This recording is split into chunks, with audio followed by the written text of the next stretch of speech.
Tahu nggak, yang paling bisa melukaimu bukan musuhmu, bukan orang asing, tapi dia yang kamu cintai sepenuh hati.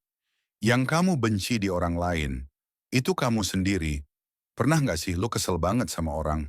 Kayak, ih dia kok gitu banget sih? Terus muncul rasa risih, muak, bahkan pengen unfriend dia dari kehidupan lo. Eits, hati-hati. Kadang yang lo benci di orang lain, itu justru bagian dari lo sendiri. Welcome to Hukum Cermin Semesta. Di segmen 1, yang lo tuding itu cermin. Satu, dia sombong banget deh. Lo kesel sama temen yang suka pamer iPhone baru, healing tiap weekend, dan ngopi estetik tiap sore. Tapi kalau di Islam, ternyata lo ngerasa nggak cukup dalam hidup lo sendiri. Lo pengen juga ngerasain hidup kayak dia, tapi gengsi buat ngaku. Bukan dia yang sombong, tapi lo yang lagi pengen merasa cukup. Dua, dia tuh emosian banget. Padahal lo juga tiap hari nahan emosi, apalagi pas dengar suara alarm jam 6 pagi. Tapi karena lo nggak pernah kasih ruang buat marah sehat, jadi orang lain yang ekspresif kelihatan berlebihan. Cermin berkata, kenalin, ini kemarahan lo yang lo pendam sejak kecil. Tiga, kenapa sih gue selalu diabaikan? Mungkin karena lo juga sering ngabaikan diri lo sendiri. Nggak peduli sama capek lo, butuh istirahat, butuh peluk, butuh validasi dari diri sendiri. Semesta itu mengatakan, kalau lo aja cuek sama diri lo, gimana orang lain bisa peduli? Segmen 2, yang lo ejek, itu bagian lo. Satu, dia tuh munafik banget, palsu. Sementara lo sendiri sering bilang, aku baik kok, padahal hati lo udah bocor kayak galon plastik bolong. Lo senyum, tapi hati lo nangis. Dan sekarang kesel sama orang yang juga kayak lo.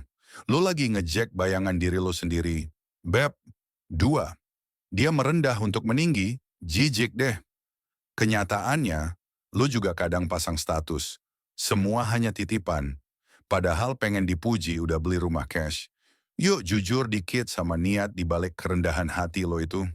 Tiga, gua geli deh lihat orang lebay di medsos tiap hari curhat.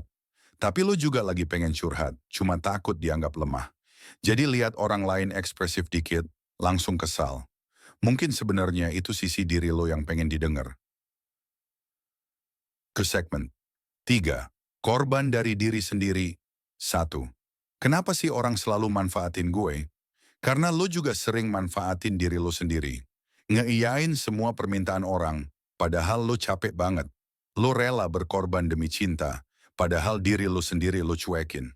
Orang lain cuma nunjukin betapa lo butuh bilang, tidak. Dua, orang itu ambisius banget, sampai gila jabatan. Padahal lo juga pengen banget sukses. Cuma takut gagal, takut dibilang sok, jadi lo pendam tuh ambisi dalam-dalam. Ambisi lo itu bukan dosa, asal lo peluk dia dengan sadar. Tiga, dia nggak tanggung jawab sama hidupnya. Tapi lo juga sering kabur dari rasa kecewa, dari luka masa kecil, dari trauma yang belum sembuh. Lo larikan diri ke pekerjaan, ke serial Netflix, ke makanan pedas tengah malam. Jadi siapa yang nggak tanggung jawab, dia atau lo? Segmen 4, generasi versus generasi. Satu, anak zaman sekarang nggak tahu sopan santun. Pak, Bu, mungkin itu bagian dari diri lo waktu muda yang pengen bebas tapi ditekan. Dan sekarang lo melihat anak muda bebas dan lo cemburu. Tuh kan, hukum cermin nggak kenal usia.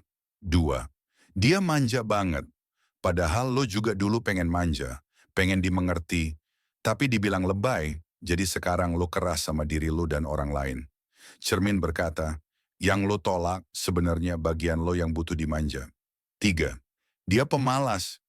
Lo kerja keras banget, sampai burnout. Tapi kesel sama orang yang tidur siang dan santai. Kenapa? Karena lo iri. Lo juga pengen, tapi nggak kasih izin ke diri sendiri. Lo butuh istirahat, bukan ngebully yang istirahat. Segmen 5, luka yang tak terlihat. Satu, kenapa sih gue selalu ketemu orang pengkhianat? Karena lo sering khianatin diri lo sendiri. Bertahan di hubungan yang bikin lo mati rasa, kerja di tempat yang nggak lo cintai. Semesta bilang, kamu sendiri nggak setia sama jiwamu. Dua, muak deh sama orang yang selalu playing victim. Mungkin karena lo sendiri juga merasa jadi korban, tapi lo bungkus dengan kekuatan palsu. Jadi begitu ada orang nangis, lo risih. Karena itu ngingetin lo sama luka lo sendiri. Yang meledak bukan dia, tapi luka lo yang selama ini lo kubur. 3. Orang zaman sekarang egois semua, tapi lo juga sering ngabaikan kebutuhan lo sendiri.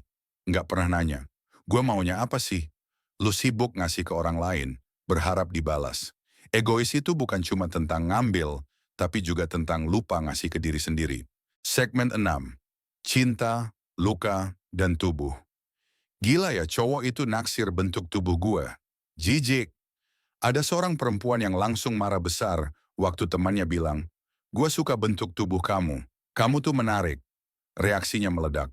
Ih dasar cowok, cuma lihat cewek dari fisik doang. Nggak ada otak.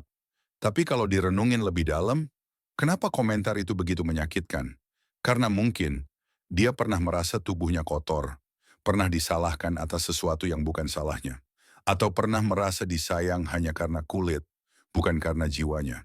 Dan sekarang, saat seseorang mengagumi sisi luar, itu mencolek luka lama yang belum sembuh, yang dulu ditolak, dipermalukan, atau bahkan dilecehkan. Bukan soal cowok itu salah, tapi luka lamanya belum selesai, sehingga pujian terasa seperti penghinaan, perhatian terasa seperti ancaman. Semesta sedang memperagakan nature kesadaran level 125, desire, lust. Bukan untuk dipermalukan, tapi untuk disembuhkan. Cermin itu berkata, waktunya kamu memulihkan hubunganmu dengan tubuhmu sendiri. Waktunya berhenti menyalahkan tubuh atas luka yang bukan salahmu. Karena tubuh itu bukan kutukan, tubuh itu wadah cinta. Dan perhatian orang lain kadang bukan pelecehan, tapi pelajaran. Yang penting bukan reaksimu, tapi penyadaranmu.